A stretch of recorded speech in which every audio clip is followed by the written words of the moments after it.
Hello everyone, welcome back. आज हम आपको स्किनर का क्रिया प्रसूत सिद्धांत के बारे में बताएंगे। ये अक्सर बीएड, बीटीसी, एमए सब में पूछता है और टेट सुपर टेट में शॉर्ट क्वेश्चन में पूछता है कि स्किनर का क्रिया प्रसूत सिद्धांत किस पे किया गया था, इसका सिद्धांत क्या है, इसका प्रयोग क्या है, शैक्षिक महत्व क्या है। तो इस सब बातों पे आज हम प्रकाश डालेंगे। तो पहले आते हैं, देख लेते हैं कि ये सिद्धांत दिया किसने था। तो ये अमेरिकी मनोवैज्ञानिक बी.एफ. स्किनर का पूरा नाम बी.एफ. स्किनर है, जिन्होंने 1938 में इस सिद्धांत को किया था। इसे सक्रिय अनुबंधन सिद्धांत भी कहते हैं। अक्सर ये पूछ देता है सक्रिय अनुबंधन सिद्धांत किसका था। तो हम लोग क्रिया प्रसूत सिद्धांत तो जानते ही हैं कि ये स्किनर का था, लेकिन इस सिद्धांत को अधिकतर लोग नहीं जानते हैं कि इसको ये भी कहते हैं, यानी क्रिया प्रसूत सिद्धांत को सक्रिय अनुबंधन सिद्धांत भी कहते हैं। और इसे स्किनर ने, यानी ये जो सिद्धांत दिया है ये स्किनर का है और ये एक ही सिद्धांत के दो नाम हैं। तो बहुत ही आप थोड़ी थोड़ी चीज़ें हैं जो माइंड से स्लिप कर जाता है और ट्रिक मार्क वाले क्वेश्चन होते हैं, तो थोड़ा भी स्लिप किया तो गया, यानी 1 नंबर आपका गया।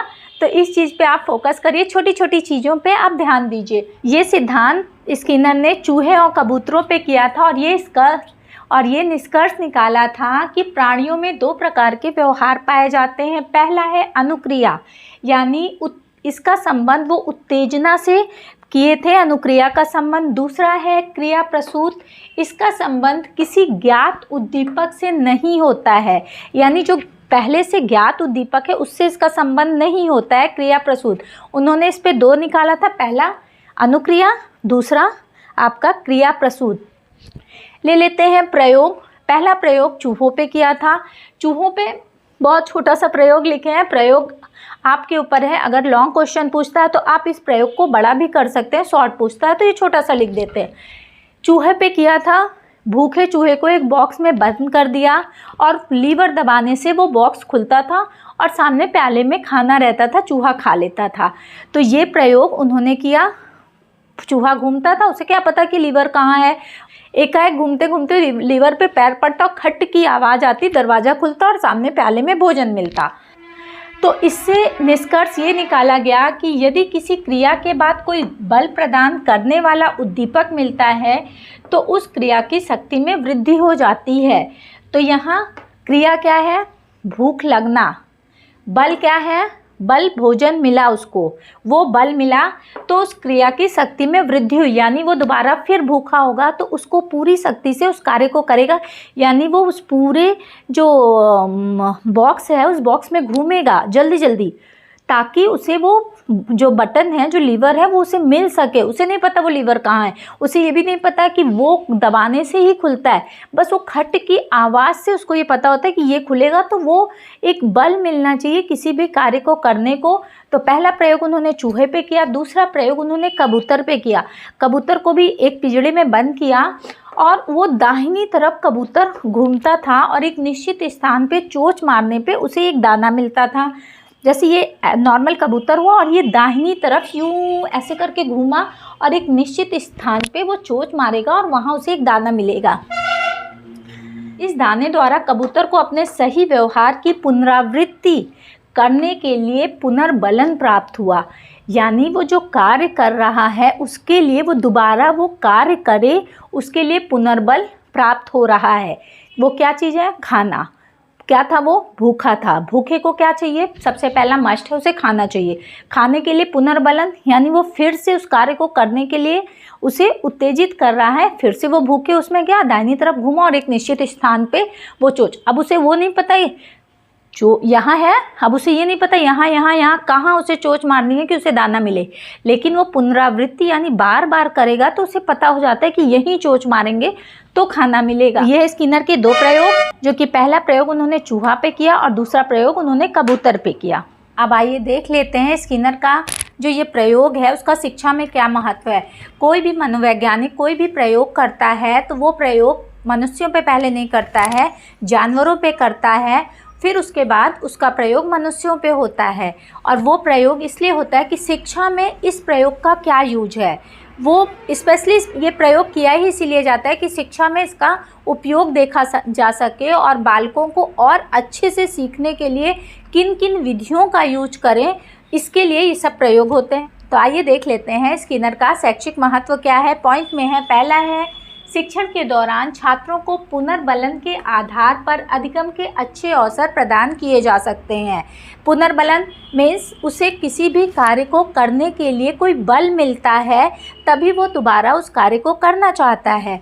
तो अधिगम सीखेगा वो तभी जब उसे किसी कार्य को करने के लिए पुनर्बलन मिलेगा, यानी फिर से उस कार्य करने के लिए उसे प्रोत्साहन मिलेगा, तभी वो उस कार्य को करेगा। तो सीखने में इसका काफ़ी यूज होता है, क्योंकि बालक को जब तक पुनर्बलन नहीं मिलेगा तब तक बालक किसी कार्य को सीखने के लिए प्रोत्साहित नहीं होगा। नेक्स्ट है, विद्यार्थी या मनुष्यों का व्यवहार इतना जटिल होता है कि उसे सही दिशा में तुरंत नहीं बदला जा सकता है।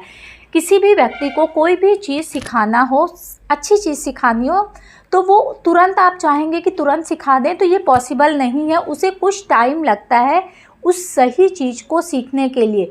तो उसके लिए ये प्रयोग बहुत कारगर है, क्योंकि बताए भी हैं, जानवरों में करके वो देख चुके हैं। किसी भी कार्य को करने के लिए जब पुनर्बलन मिलेगा तो कुछ टाइम के बाद बालक उस चीज़ को अच्छे से सीख लेगा।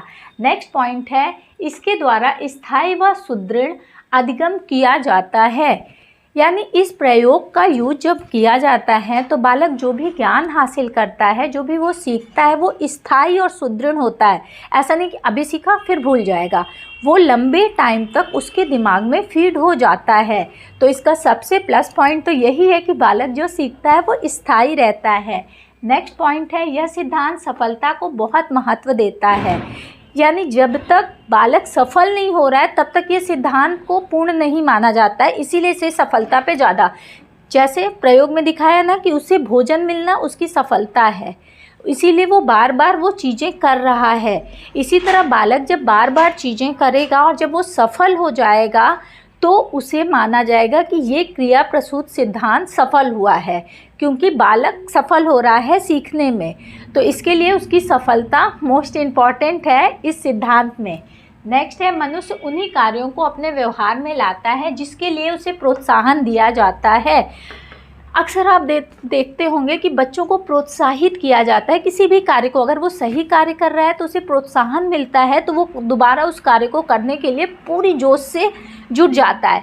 और यही अगर उस कार्य को करने पे उसे हतोत्साहित किया जाता है, अगर बच्चा कोई कार्य करके आए, आप क्या करके आए हो, हाँ इतना ख़राब तरीके से करते हैं, तो बच्चा दोबारा वो कार्य नहीं करेगा। और वही अगर वो कार्य करके आया, आप कहे वाह ये तो तुम बहुत अच्छा किए हो, तुम्हारे जैसा तो ये कोई कार्य कर ही नहीं सकता है, बहुत बढ़िया, तो बच्चे को प्रोत्साहन मिलेगा दोबारा फिर उस तरह के कार्य करने के लिए।